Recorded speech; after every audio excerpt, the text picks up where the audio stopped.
in Smart Sustainable Cities. This webinar, as you know, forms a part of the ongoing Digital Transformation webinar series.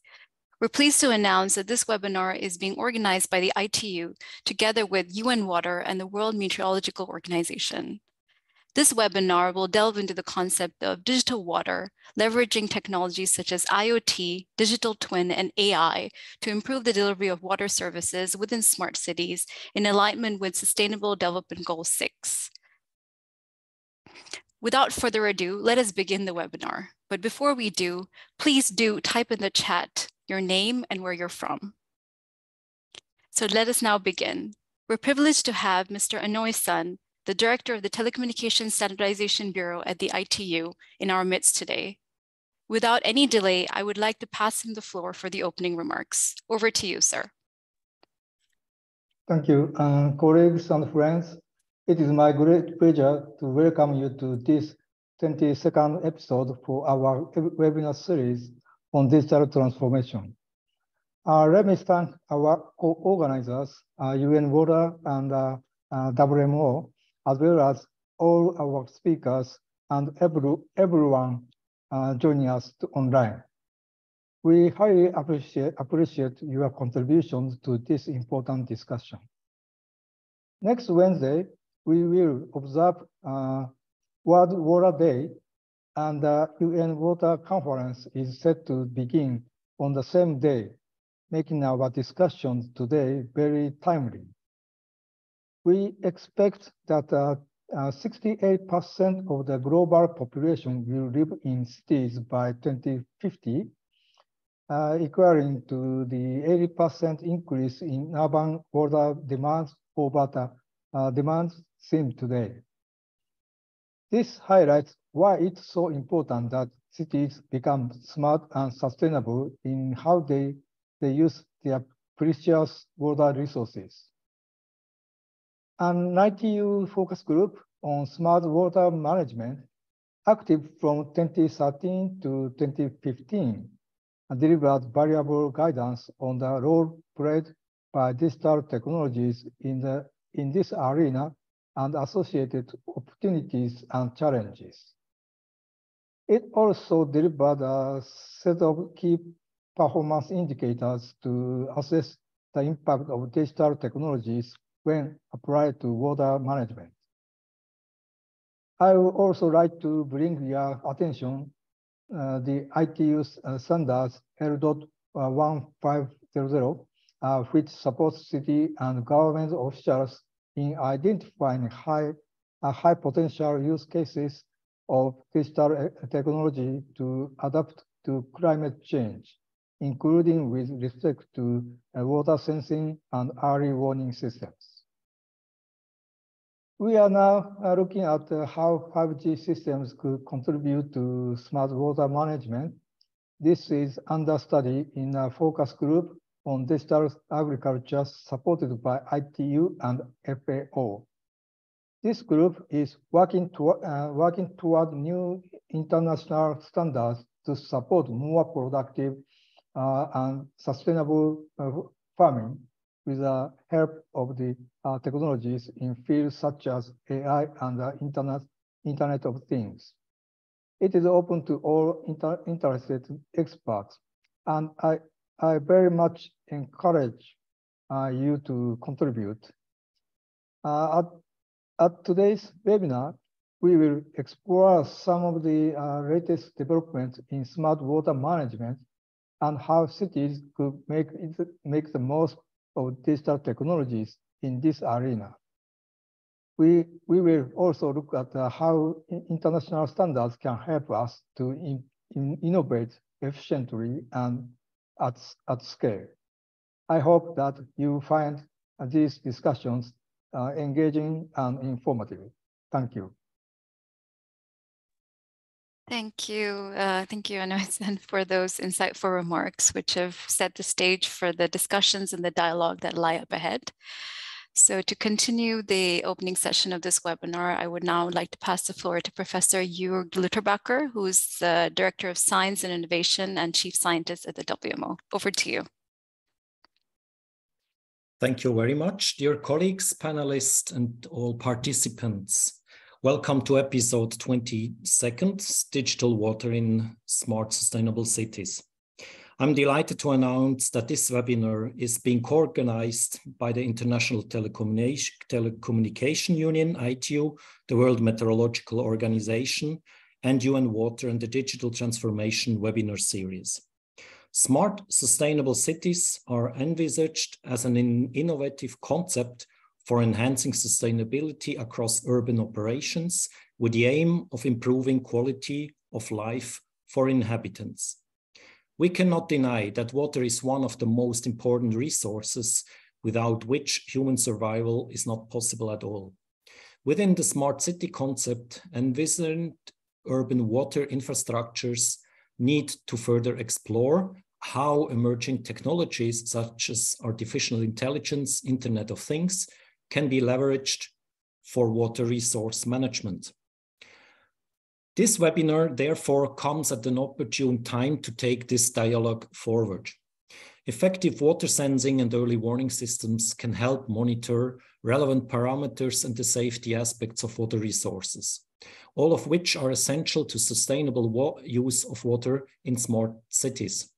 Such systems can help support water monitoring, facilitate decision-making, risk analysis, as well as predict location and intensity of the water-related disasters, including floods, for a generation of timely alerts.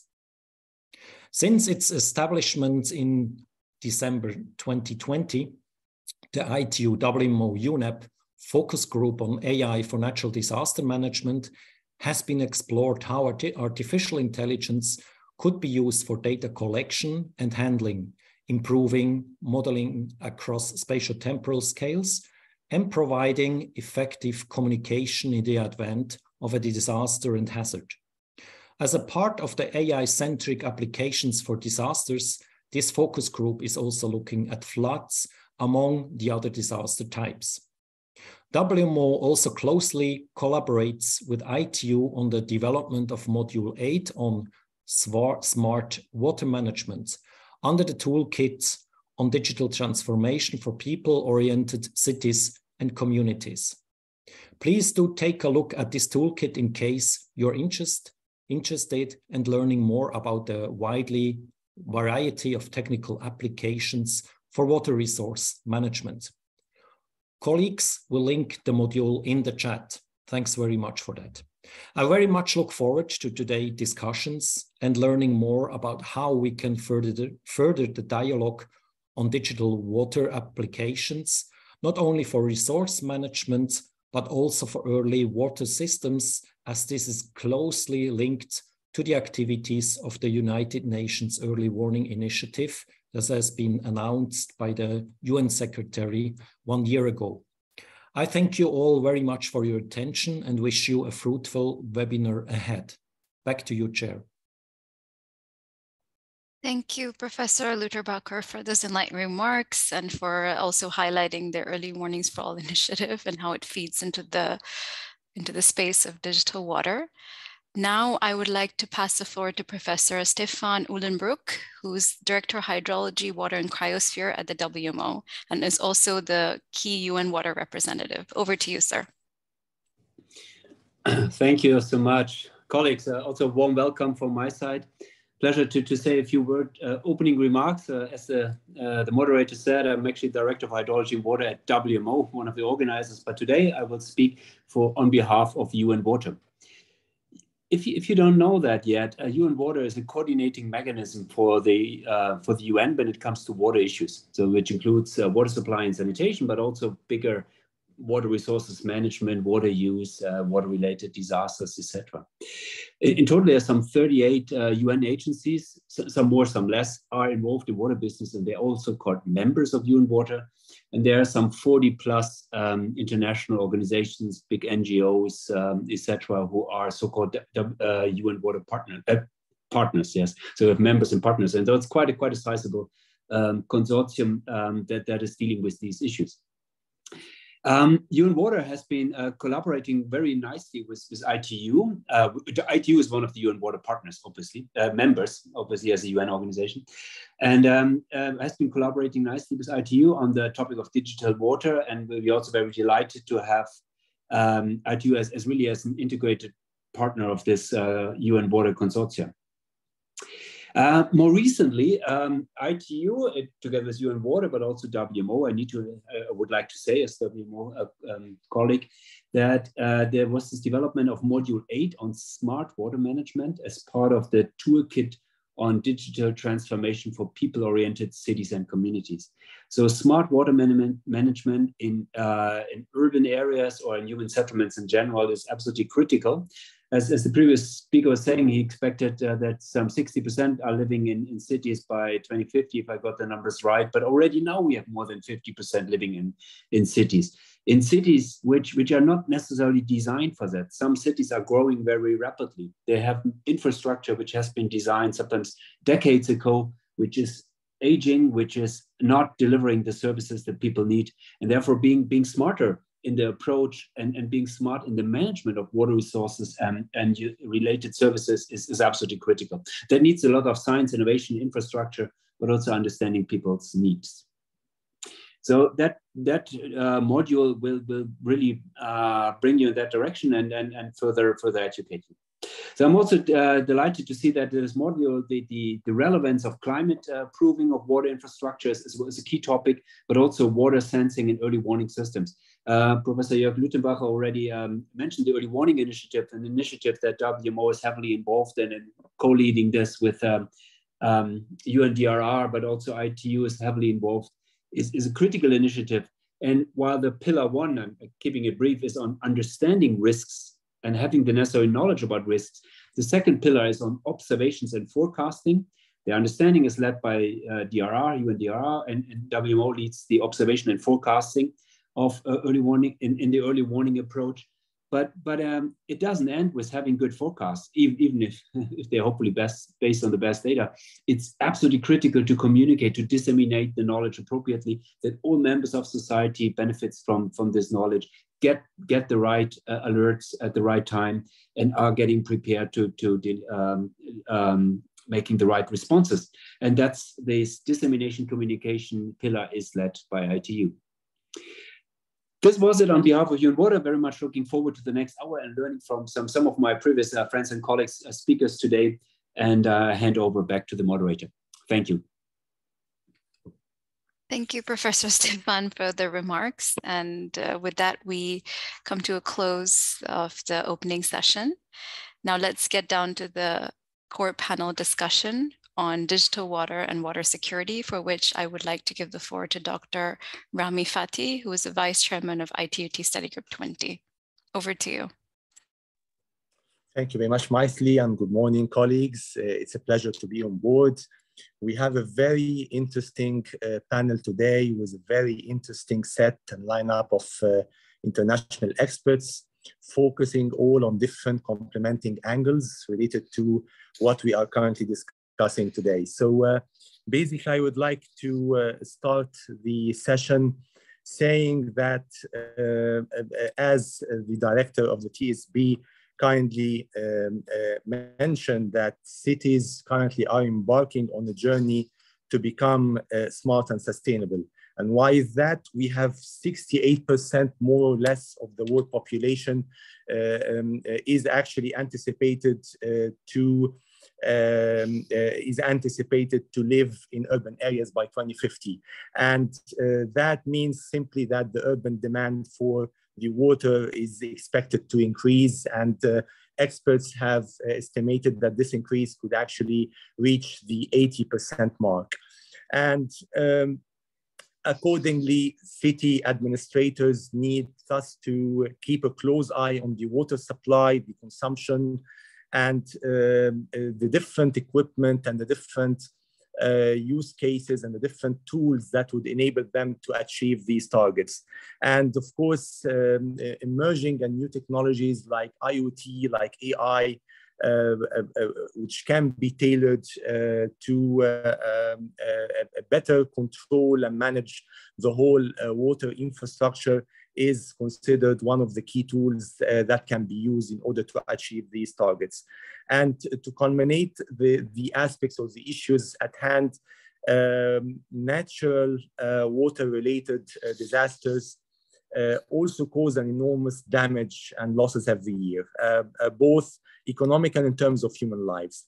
And accordingly, it is also essential to develop systems that would be able to properly predict disasters and generate and disseminate, of course, timely warning messages to the mass population.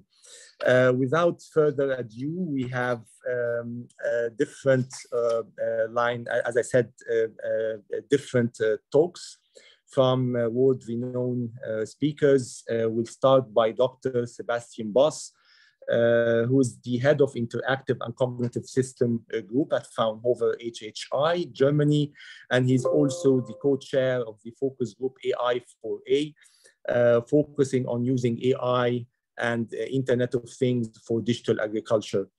Dr. Boss is a dear friend and colleague, and I will not waste much time. I will hand the microphone to you, please. You have 15 minutes, and then we can, of course, embark on question and answer at the very end. Thank you much.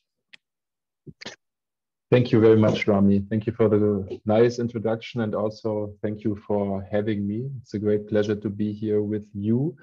Let me quickly share my screen with you. So I guess that you can see my slides now. And now it should also be in full screen, right? Yes, perfect. Perfect, okay. Thank you so much. So I have the privilege today to give the first presentation here, and allow me to be very short, and allow me also to be very superficial, because we have excellent speakers later who can dive into the details. So I will take the opportunity to give you a very, very high-level overview on smart water management. And I will share some insights and some perspectives, and such perspectives especially geared towards the importance of smart water management within the ITU. So smart water management aims to guide the utilization of water in a manner that drives efficiency, sufficiency, and sustainability.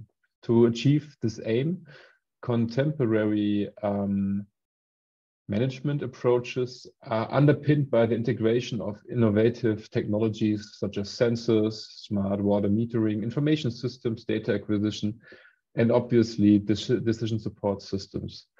As much as 2/3 of the global population may live in regions with limited access to freshwater resources by 2050. This is from a report that further argues that water shortages will also be felt in industrialized countries, as climate change is leading to more frequent weather-related catastrophes, and the increasing industrial demand for water is expected to put enormous pressure on freshwater accessibility. I guess this is something that we saw already last year and beginning of this year in Europe, especially in France. Achieving water security, therefore, requires innovative ways to address the delivery of a clean and steady supply of water, while optimizing the operation, maintenance, and management of water utility companies. Smart water management systems are one of the strongest interventions in achieving water security. And as you can see on the slide, there's a certain cycle here when it comes to the management of water that involves different aspects, both on the cyber side, so to say, so information management and parameter reporting and data analysis, but also on the physical side, like the treatment of water and the sample collection. This cycle is taken from the toolkit on digital transformation for people-oriented cities and communities. And there, the water management is a central aspect to module 8. So I can really recommend you to take a look into this and to explore the toolkit in further detail. There are specific challenges in agriculture. I just briefly alluded to the drought that we were facing in Europe in the last year, and this is obviously a very important aspect, not only in Europe, but on a global scale when it comes to the management of water in agriculture. So agricultural water management seeks to use water in a way that provides crops and animals the amount of water they need to enhance productivity and to conserve natural resources for the benefit of downstream users and ecosystem services. Agricultural water management includes irrigation, but it is not simply about applying water. It includes also the soil, land, and ecosystem conservation practices, such as drainage and watershed management, also fishery management and technologies for lifting, storing, and conveying water. Traditional approaches were concerned with improving the efficiency of water use in large-scale irrigation schemes, in which the objective was to control and not so much to manage water. As larger numbers of farmers are investing in small-scale irrigation systems and regulation is either absent or uncoordinated, there is a need for improved practices. Agricultural water management has the potential to improve incomes and food security for poor farmers in priority countries, and also to mitigate climate change effects on a global scale. And these aspects play a central role in the focus group on AI and IoT for digital agriculture. There we have two topic groups that are dealing with these aspects. One is called data science for surface and underground water monitoring. And the other topic group dealing with water management is the irrigation strategy and smart water management. And both of these topic groups are are complementary to each other and addressing these things. So let me quickly give you an overview of what the focus group is all about. So the focus group on AI and IoT for digital agriculture was established by ITU T Study Group 20 in March last year. So it's 1 year old now. And it aims at the identification of use cases for artificial intelligence and Internet of Things in agricultural processes, and to identify key concepts to do so, and to understand where the gaps are hindering the application of digital solutions in agriculture. And it further on deals with the architecture of systems to employ digital solutions in agriculture, and ultimately on a meta level, so to say, also the community building, because what we are seeing is that we are pretty good in bringing people together from different backgrounds, from the agricultural background, from the environmental background, and from the IT background. So this is a very a good portfolio of skills that we have there in the focus group. The focus group is organized in topic groups that I just mentioned two of, and then also in working groups working sort of orthogonal to the topic groups. So we have 6 working groups. We have one working on the glossary, basically to define what we are actually talking about. We have one working group dealing with the use cases and solutions, addressing the question, what are actually potential application areas for digital solutions in agriculture.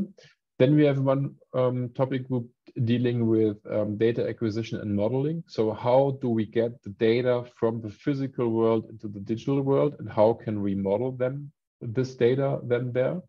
Then we have the roadmap that identifies a potential strategy or perspective for closing the standardization gaps that we are facing here. Then we have one working group dealing with ethical and foremost regulatory aspects of the use of AI in agriculture.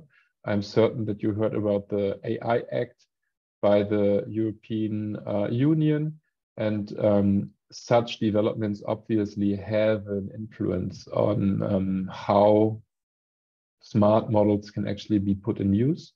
And then we have the working group on outreach that tackles the challenge to bring out our results and provide people with educational material, for example.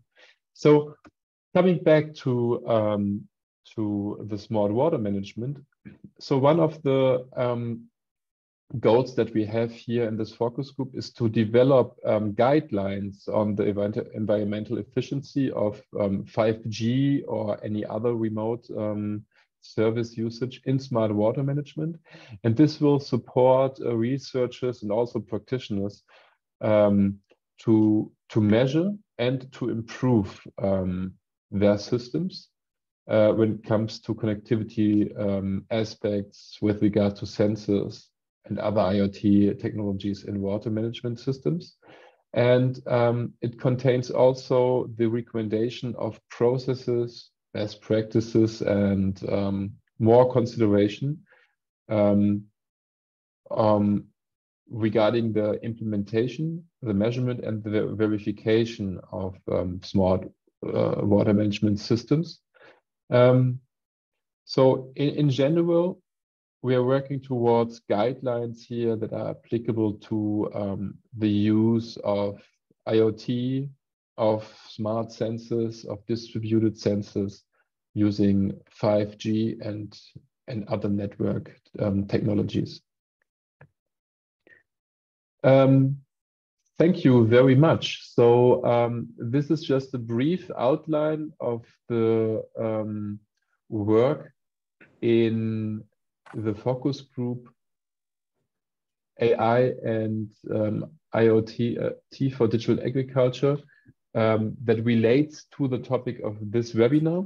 Our next meeting will be end of May, I think 22nd to 25th. And if you are interested in joining our efforts here to work towards the application of smart water management in the domain of agriculture, then I would be very happy to see you during this meeting. Thank you so much. Thank you very much, Sebastian, for the excellent presentation. And you gave us a very nice starting point for our work, for our webinar today.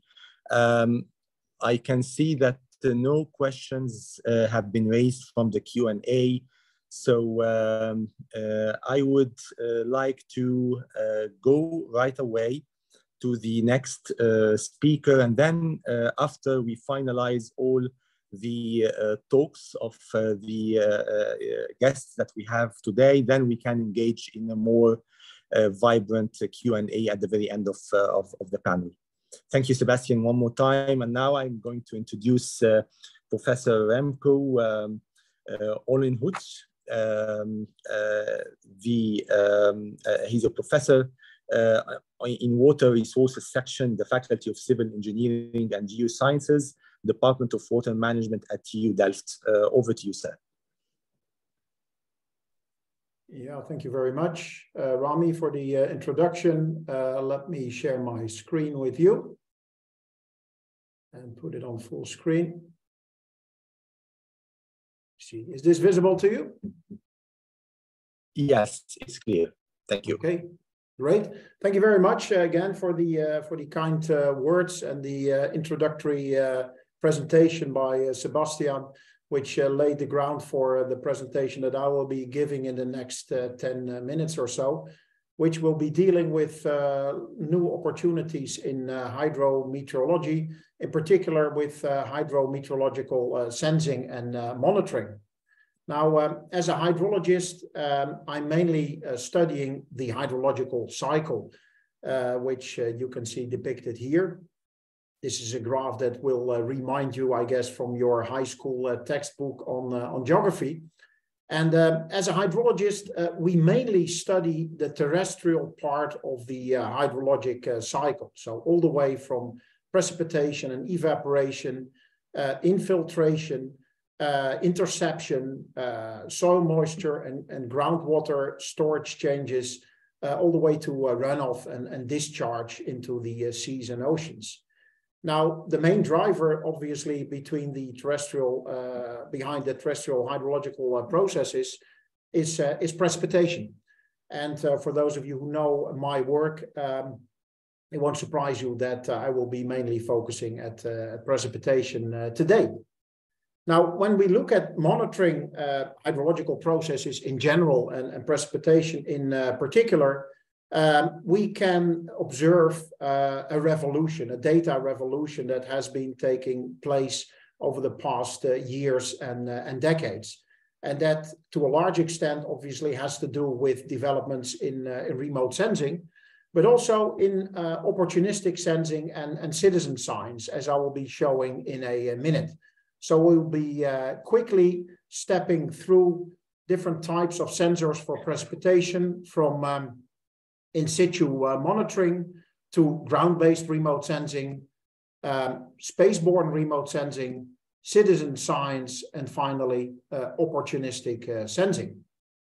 Now, when we take a look at precipitation, we quickly observe that it varies across a huge range of scales, all the way from that of the entire Earth to that of a single raindrop in space, but also from, let's say, the second scale to the yearly and decadal scale when we think about, let's say, the climatological perspective. And obviously, one way to monitor precipitation at the global scale is by means of satellite remote sensing, as this picture is clearly showing us.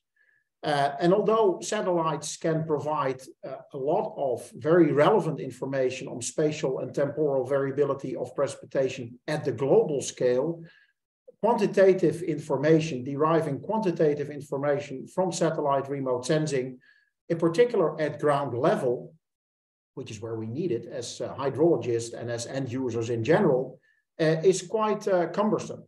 As this comparison shows, where we compared satellite rainfall retrievals in the middle 4 panels to ground-based observations from weather radars and rain gauges in the top row of images.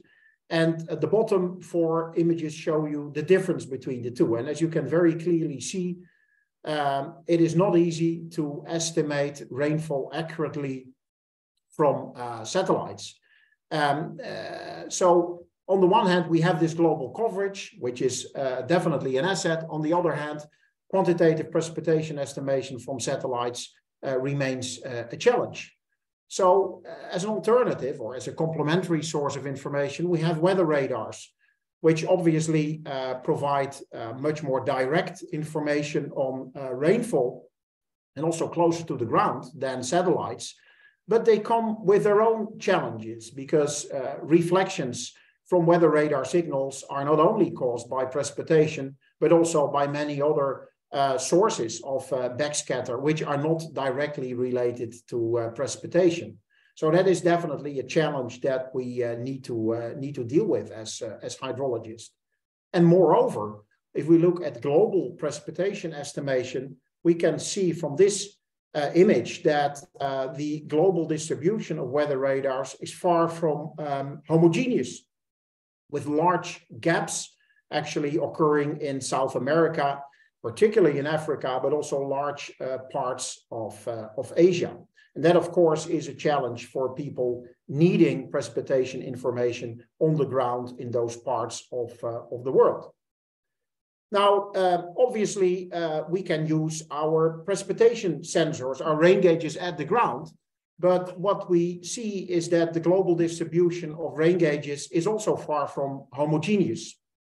A relatively recent development is the fact that citizens more and more are acquiring rain gauges and install them in their backyards or on the roofs of their houses, complementing dedicated networks from our national meteorological services. And one example of that is given here from a citizen science network of rain gauges in the Netherlands, where we compare rainfall estimates from that network with those from basically the best available rainfall data in the Netherlands based on 2 weather radars, about 30 automatic rain gauges and more than 300 manual rain gauges. And what you can clearly see is that the correspondence between the two is quite nice.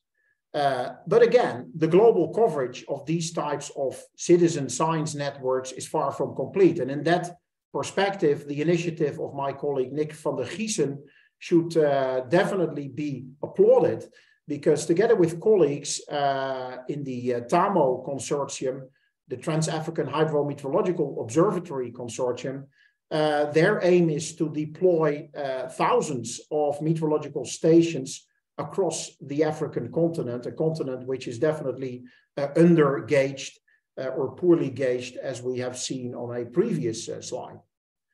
Now, the claim I would like to make today is that the existing infrastructure from our cellular communication networks can also be used as an opportunistic source of precipitation information that we can basically use to complement our dedicated information from both satellites, weather radars, and rain gauges, be it owned by our national meteorological services or owned and operated by citizens. And what we have been doing is using basically the backhaul network, the microwave links, of which you see an artist impression here, to infer rainfall. Now, the principle is pretty simple. Whenever a radio signal transmitted from one antenna to the other is propagating through precipitation, the raindrops scatter and absorb part of the signal. Now, it turns out that this leads to an attenuation of the radio signal, which can be related to rainfall intensity. The harder it rains, the greater the attenuation. And by chance, for many of the radio frequencies typically employed by mobile network operators, it turns out that the attenuation suffered by the microwave signal is nearly proportional to the rainfall rate, which effectively means that each of the 5 million backhaul microwave links existing globally could potentially be used as a path average rain gauge.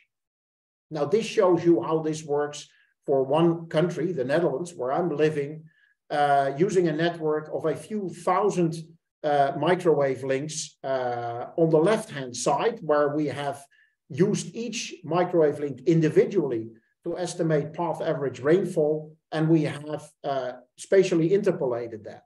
Now, if you compare the observed precipitation on the left-hand side, purely based on microwave links from one cellular communication network, to the right-hand side, which is precipitation observed by weather radars and rain gauges, you can see a very striking qualitative correspondence. Obviously, the match is not perfect, but that is fully understandable because we're using existing cellular infrastructure to estimate rainfall.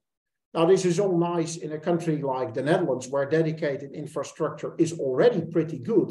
But of course, the greatest added value of this is in those parts of the world where dedicated sensing networks are actually very sparse. Now, let's turn to one example of that, Sri Lanka. This shows you an application of exactly the same method of rainfall estimation for each single microwave link, spatially interpolating that to a rainfall map, as is shown here on the left-hand side, compared to what can be observed from a spaceborne weather radar on the right-hand side.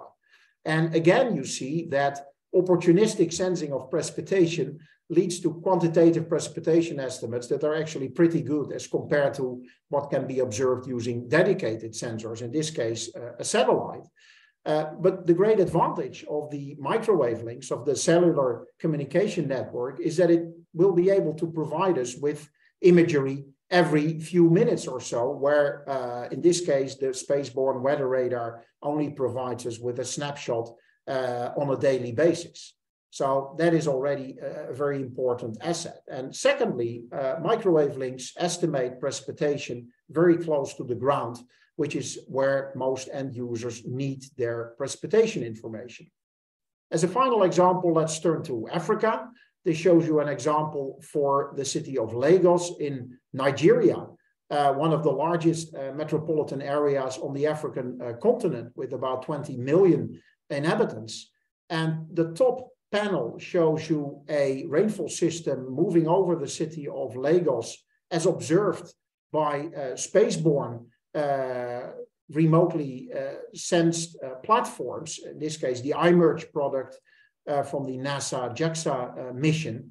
And on the bottom slide, you see the space-time rainfall field as can be inferred from the existing cellular communication network over the Lagos metropolitan area. And the added value in terms of space-time resolution is very clear. So basically, I hope these few examples have convinced you that existing cellular infrastructure that basically we employ to allow us to use our smartphones can be used to opportunistically infer environmental parameters, notably rainfall rate. And there's, as the first presentation and the introductory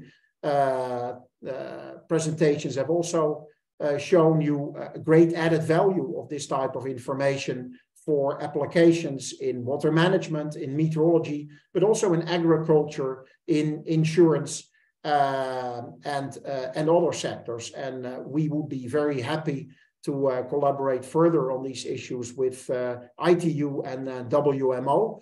We're currently actively collaborating with the GSM Association on this subject, in particular when it comes to agricultural applications.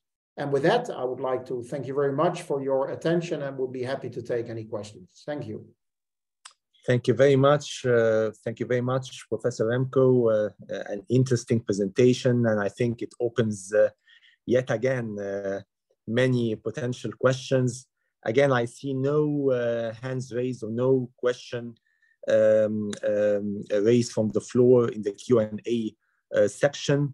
So I'll get back to you with a set of very nice questions of my own. I have also some inquiries, but I will keep it to the very end. Thank you very much again. And now to the last speaker that we have Ms. Monica Garcia, the project officer at the International Water Resources Association, the IWRA. So please, over to you, ma'am. Thank you, Remy. Good afternoon to you all from Brussels, from where I'm based.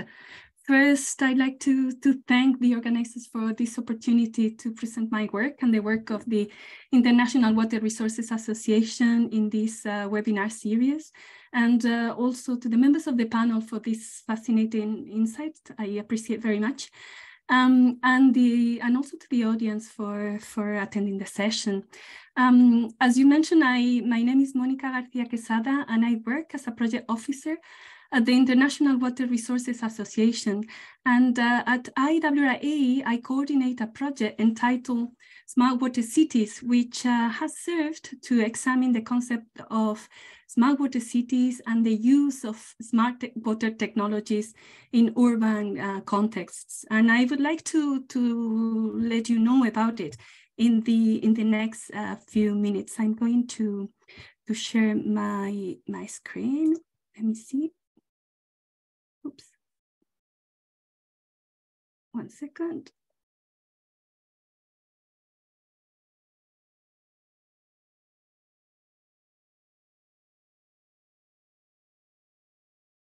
I hope you can see these slides. Yes, perfect. Great, thanks. Right, the Smart Water Cities project is a joint research project that started at the end of 2020 for a duration of 3 years. It is a project run in collaboration with 3 organizations, K-Water, which is a government-owned corporation in charge of water services provision in the Republic of Korea.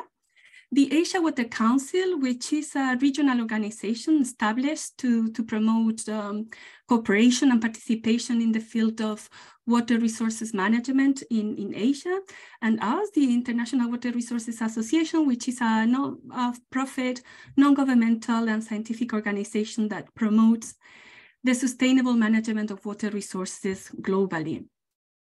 The main purpose of the project has been the development of an index for smart water cities. This index, the objective is to serve as an instrument to measure and compare the provision of urban water services and urban water management in cities around the world.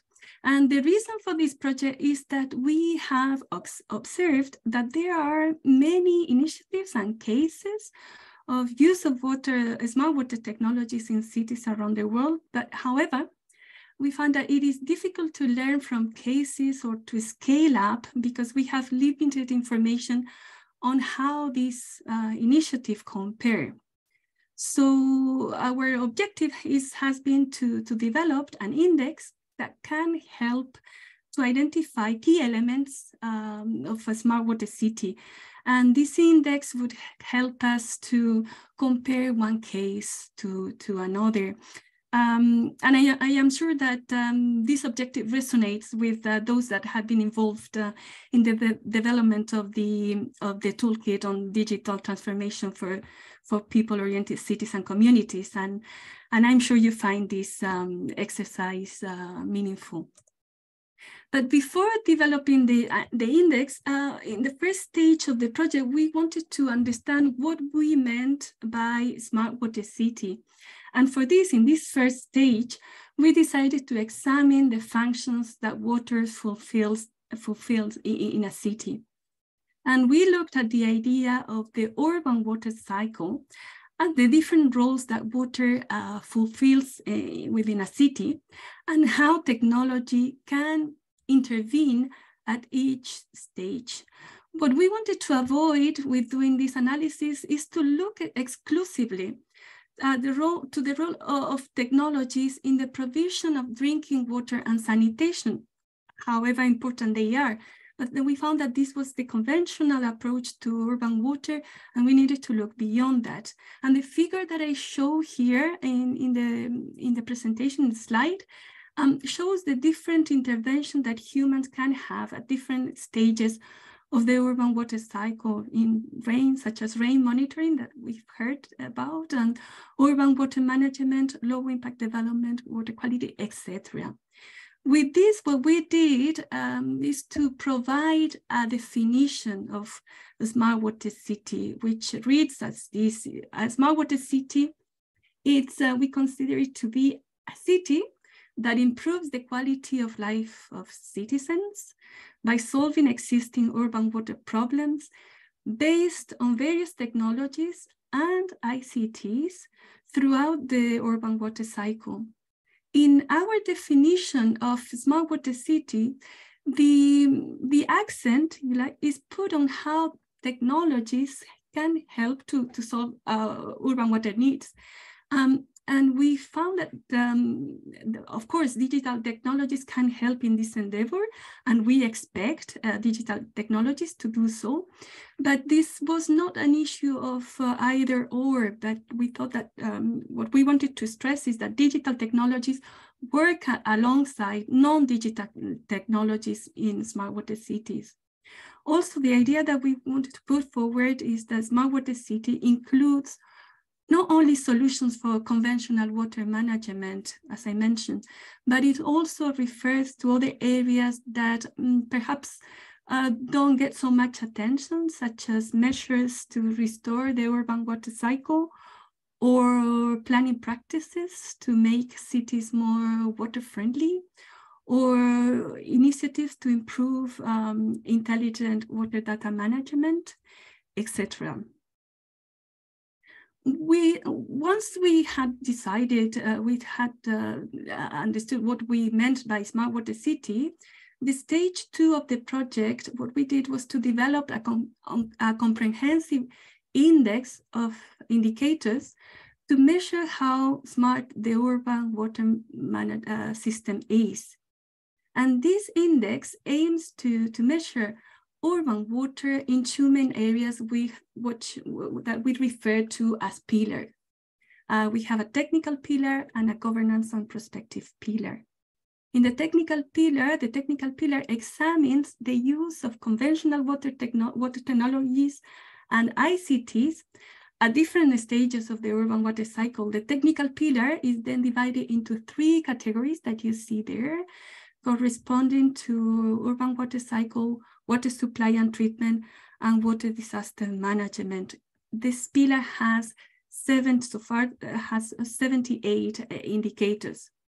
And under the urban water cycle category, we examine the measures that are taken to preserve the urban water cycle in a city. For instance, how cities facilitate surface infiltration, evaporation, or adequate amount of runoff, or despite constructions and urbanization.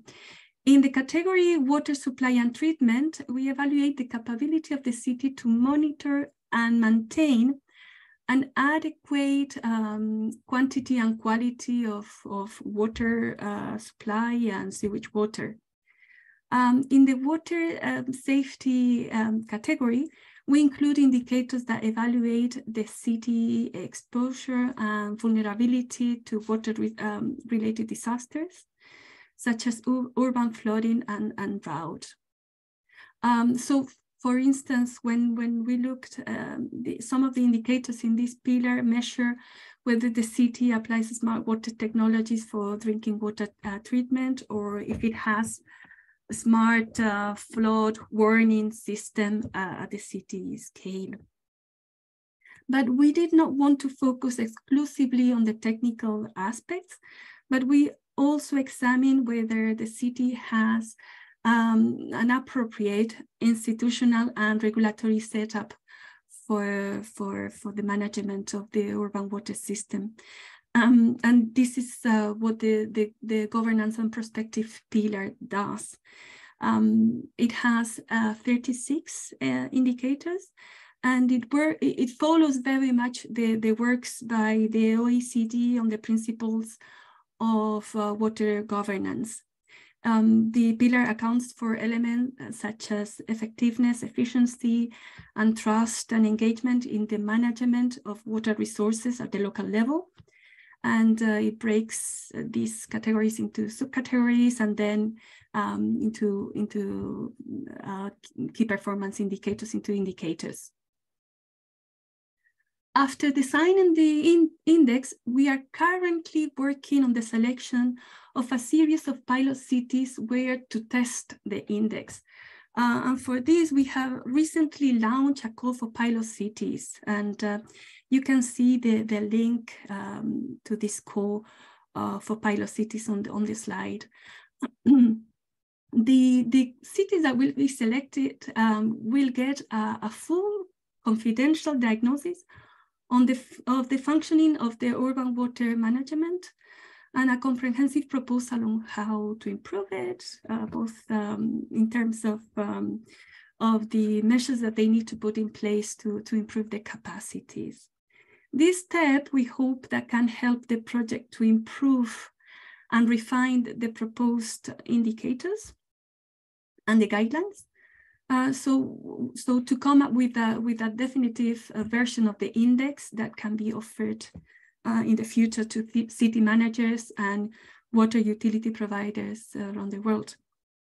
The organizations that can apply are organizations directly involved in the management and or the regulation of water resources and water services at the local level. So for instance, local metropolitan authorities, water regulators, water operators, or research centers, universities, and non-profit organizations that have relevant knowledge and experience on the topic. In any case, organizations need to have access and be entitled to share data and information on urban water system. I just wanted to mention a little bit of the main steps of the pilot city evaluation, particularly for members of the audience that may be interested in this call for pilot cities. The deadline for the submission of the candidacies is the 16th of April. Then the pilot cities will be selected by the 12th of May. And we will undertake the evaluation from May to October and present the result by November this year. So if any of you is interested in submitting a candidacy, please do not hesitate to get in touch. This is all from me. I would like to leave it there, but I'm very happy to take questions from the audience if we have the time. Thank you so much.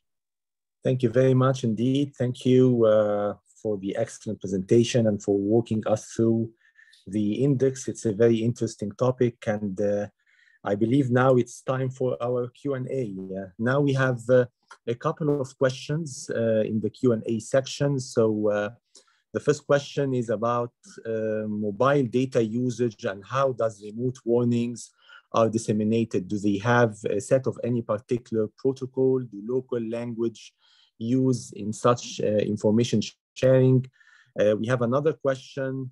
If those early warning and management systems are connected globally, which means country to country, we might find more economically and environmentally efficient and optimized management scenarios easily. And this will lead our resource allocation more effectively. Do you have these applications for this? And do you think, and I think financing issues are arising as a disadvantage of the system. Final question is related to, and the question directed to Monica, what are the key aspects in climate proofing regarding smart water management, especially for flood-prone cities and communities? So with regard to the data usage and the use of remote warnings, or how does remote warnings are disseminated, I think Remco, can you share your insights on this particular question?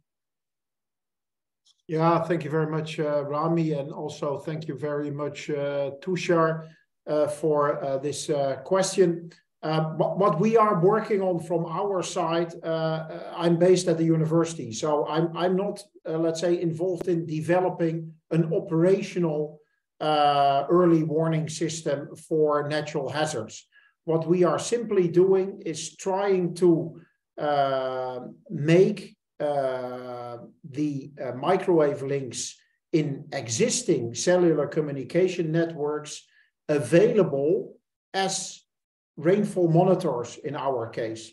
And we are achieving that through active collaboration with the GSM Association and with mobile network operators in the various countries that we are collaborating with. And be aware that the infrastructure that we're using is there, so we don't have to invest in that. It's simply the microwave links that you see all around you, anywhere you go. And we also make use of data, if you will, that is stored operationally in the network management systems of mobile network operators. And we leave it to partners on the ground, consultancy firms, government agencies, to use the quantitative precipitation estimates that we are developing, to use those in locally adapted early warning systems. So we're actively seeking collaboration on those applications with partners in notably Sri Lanka and Nigeria, where I have shown example applications.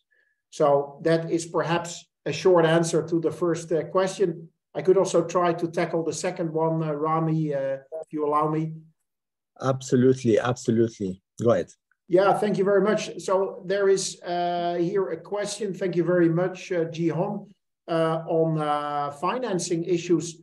Well, to be honest, you know, the main investment from the side, if you will, of the mobile network operators that we are collaborating with is some time to make sure that the data that are already stored operationally in their network management systems are basically shared with us in order to be able to run our rainfall retrieval algorithm, or alternatively, for us to be able to transpose our rainfall retrieval algorithm to their system. So yes, there is a time involvement, time investment, which obviously comes at a cost, but the sensors, the network is already there and the data are there as well.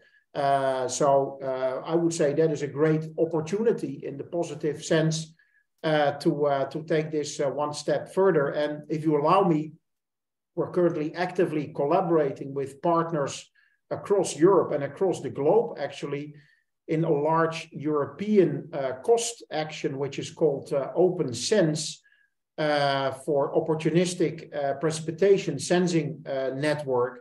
And we will be organizing our yearly General Assembly in the last week of June in Krakow, Poland this year. And I would be very happy for you to be able to participate online or even in person in that conference. In any case, I would be happy to share information on that meeting with you. Thank you very much, Rami. Thank you very much, Professor Remco. I have perhaps a final and follow-up question from my side to you. And specifically, you've talked about, of course, about the merits of the proposed technology. It's very promising, and the idea of using the microwave links as a proxy or as a probable tool to infer the precipitation is a very clever idea. However, I have perhaps a question, and it would be targeted related to the potential challenges that could face such a system. We all know that the microwave signals are very touchy. You know, it's very sensitive to rain, yes, but also dust. So how do you foresee such challenges can be addressed specifically in locations, you know, which is famous for dusty weather or something, probably in Africa and many other regions in Asia, etc. So would that still work, or you still need more research on how to correlate the exact impact of the dust versus the rain, and then you can come up with a better model? Yeah, thank you very much. That is an excellent question. Of course, I'm not suggesting that this is a solved issue, but then again, you know, quantitative precipitation estimation using satellites, spaceborne sensors or weather radars is not a solved issue either after decades of research. So in that sense, yes, of course, there are still challenges.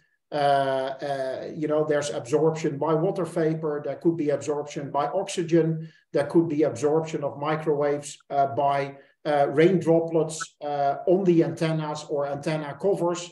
There could be absorption by wet dust. Yes, certainly, those are issues that we are obviously dealing with as we speak. I've been able to show you applications in Asia and in Africa. In particular, in Nigeria and a couple of other countries, we're currently working on dust plays an important issue, but let's say dust variations affect the transmitted signal in a very different way than rainfall does. And so in general, it's not that challenging to, let's say, separate dust or other contributors to propagation from precipitation, as the examples that I've showed you demonstrate, basically. But definitely there are challenges and more research is needed, but we're also very much seeking operational demonstrators. And in that sense, the final presentation of today, where I believe a call for proposals was mentioned to start city demonstrators, could actually be a really nice opportunity also for this technique. I'm concretely thinking about Lagos in Nigeria, but perhaps also Colombo in Sri Lanka. So you know, I'm just forwarding some potential areas of application here. Thank you very much, Ram.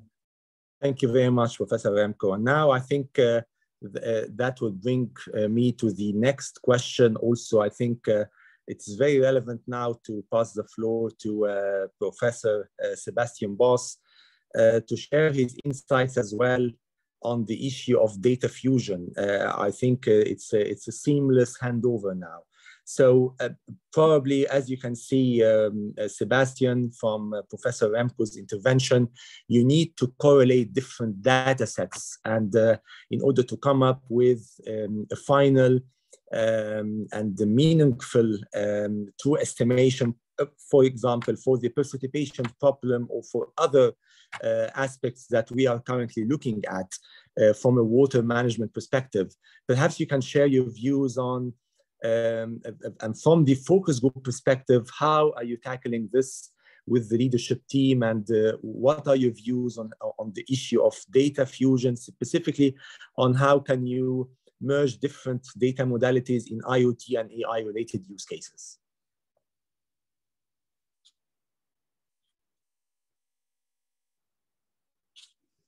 Thank you, Rami. Thank you for this question.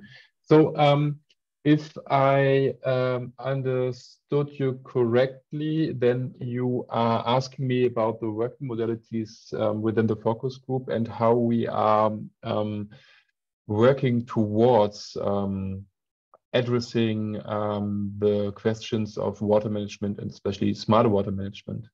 So we at the focus group, we are mostly driven by use cases.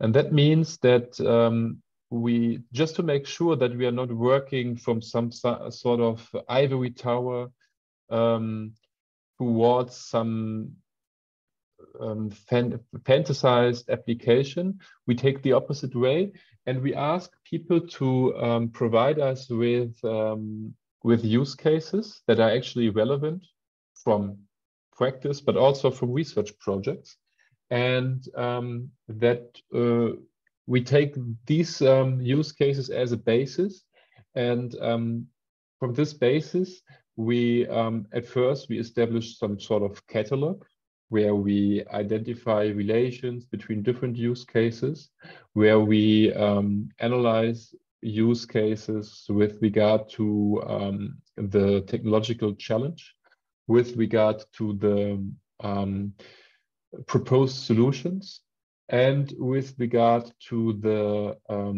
obstacles that we find there, be it on the technological side or be it also on the standard side. And based on that, we are establishing a catalog of best practices, and we are establishing a catalog of technological challenges, and we are establishing a catalog of identified standardization gaps. So where is a missing standard, or maybe also an existing standard, hindering the application of our target technologies, AI and IoT, in digital agriculture? Thank you very much. Thank you very much. And perhaps also if you can share your views on some of the questions raised from the floor. We have a question, I believe, on something related to different technologies and solutions that can be made to address this, although it was directed to Professor Remco. But we have a question. Rapid urbanization brings more challenges in solid waste management and water pollution. What AI and IoT solutions can be made to address this matter? In principle, I would like you to, based on your expertise, I know you are an expert on aspects related to AI and using IoT as well to solve different use cases. So if you can share with the audience some of the interesting use cases that caught your attention in the focus group. I think that would also be nice to know details, of course, just key highlights of what we have received so far in the focus group. We cannot hear you. Sorry for that. I think that we can distinguish here, and this is something that's also reflected by the title of the focus group. We can distinguish here between at least two aspects when it comes to smarter water management. One is the sensor level, and this is for me, it seems to be reflected by IoT. So with novel technologies, with sensor networks, we are able to find a digital representation of the physical world in a very, very precise way. So precise meaning in a very, very high spatio-temporal sampling. And this allows us then to be very accurate when it comes to the estimation of a current state, for example, in agriculture. Then IoT also allows us to be highly specific and accurate in terms of spatial temporal sampling again when it comes to the interventions. So we are able to, at least in theory, we are able to provide our physical system in agriculture or a field, for example, with a highly specific water supply. Irrigation management comes to mind here. So this is something that's happening on the sensor level or on the actor level, so very close to the physical world. And then to control these things, we need more abstract models, AI models that are basically able to make sense of the sensor level information that we have here. So there we think a lot of about data fusion. So how can we fuse different sensory information streams?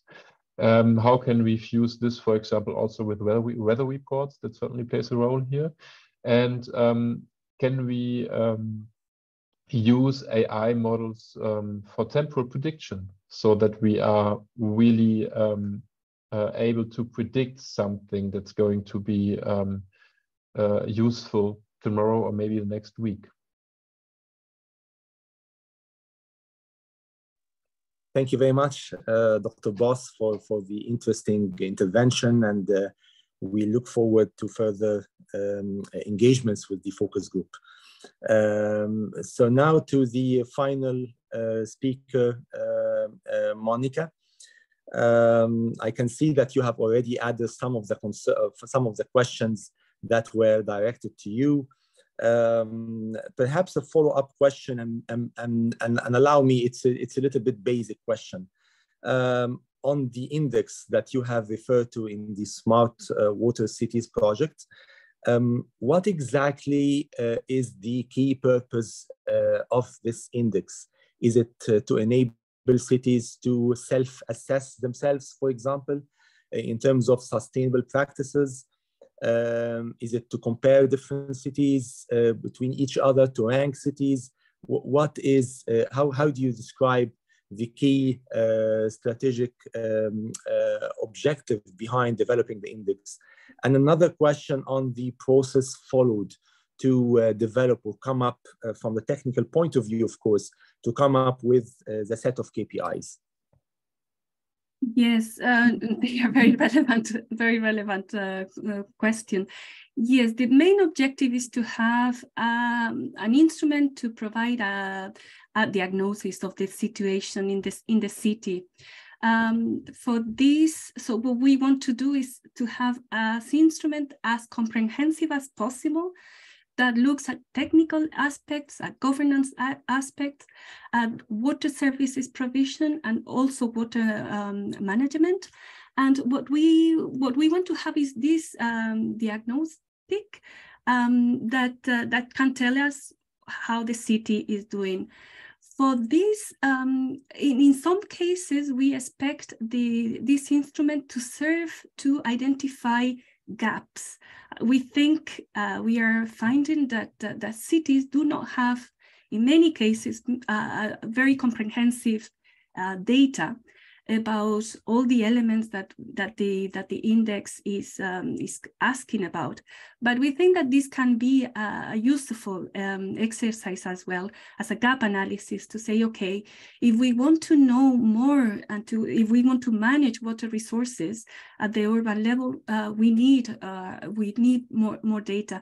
And so I found fascinating the presentation from the speakers with regards to how to collect and how to use infrastructure there is already in place in order to get data for at the city level. As for the process of developing the index, this has been done in collaboration with members of a task force and has been reviewed several times by these experts. And we hope that the pilot city evaluation can help us to really refine the indicators and so we can come up with a future more definitive index, which will have to be reviewed as technologies developed and as new problems arise, as cannot be otherwise. Thank you very much, Monica. And I think very interesting discussions that we can go on for hours. I apologize if we haven't addressed all questions from the Q&A, but of course we are on a tight schedule. So I would kindly advise you to drop us your questions in a follow-up emails to the Secretariat. And then definitely you can be connected with our list of experts, and a follow-up discussion can take place and we can take it from there. Thank you very much for very interesting talks, and back to you, Maithili. Thank you, Dr. Rami, for taking us through this very interesting session. And as you said, it's impossible to cover the range of questions and elements within this domain in the hour and 15 minutes that we allotted. And so, yes, as Dr. Rami said, please do shoot us your questions, and we will link you with the respective speakers that you're addressing them to. Before we move on to the closing, I would like to briefly take you all through the module that's been mentioned throughout the course of this webinar. So let me know if you're able to see my screen. Yes, perfectly.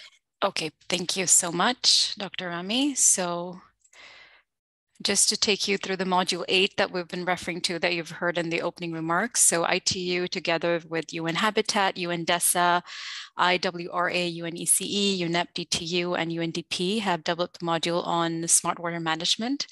And this is a part of the toolkit on digital transformation of people-oriented cities and communities. So just to take you through the main elements of this module. So it covers the water management, the core challenges, as was also presented by Dr. Voss.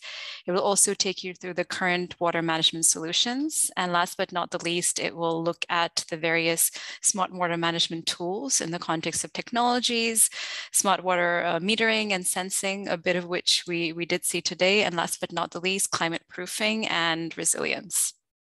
So my colleagues will link the module in the chat, so please do take a look, and it will definitely supplement whatever we have discussed and learned today.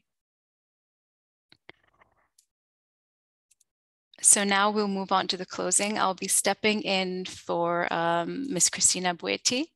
So for the closing, so once again, dear participants, it's now time for us to bring this webinar to a close officially. And before we do, I would like to express our thanks to our esteemed speakers who have joined us today, and of course to our participants who have joined us from across the world. This would also be an ideal opportunity for us to thank our co-organizers, UN Water and the World Meteorological Organization. Without your support and your expertise, today's webinar would not have been possible. It has indeed been a privilege for us at the ITU to host this webinar and to hear from such a diverse and distinguished range of experts in the field of smart water management. As we've heard from the opening remarks of the director of ITU's Telecommunications Standardization Bureau, the role of international technology standards is key in enabling digital transformation of smart cities and communities, and this is one of the priority areas for ITU as well. In our study group 20 on IoT, smart cities and communities, we're currently exploring two topics which are relevant or form part of today's discussion. First is the work item on requirements and capability framework of digital twin for intelligent water conservation systems. And the second is the work item on framework of monitoring of water systems for smart fire protection. So if you're interested in these activities of ITU, would like to contribute as an expert or to learn more, please do write to us, get in touch with us. In closing, we hope that this webinar provided you with the knowledge and inspiration to continue exploring and contributing to this important field of smart water management. As Dr. Stefan had mentioned, ITU is also a proud member of the UN Water Consortium, and we will continue to work closely with our partners and stakeholders there to advance technological developments in smart water management and to provide a platform for the exchange of ideas and best practices. Now, I would like to invite you to stay connected with us through our website and our social media channels. Of course, do not forget to visit the UN Water website to learn more about the World Water Day, which is next week, and the UN 2023 Water Conference.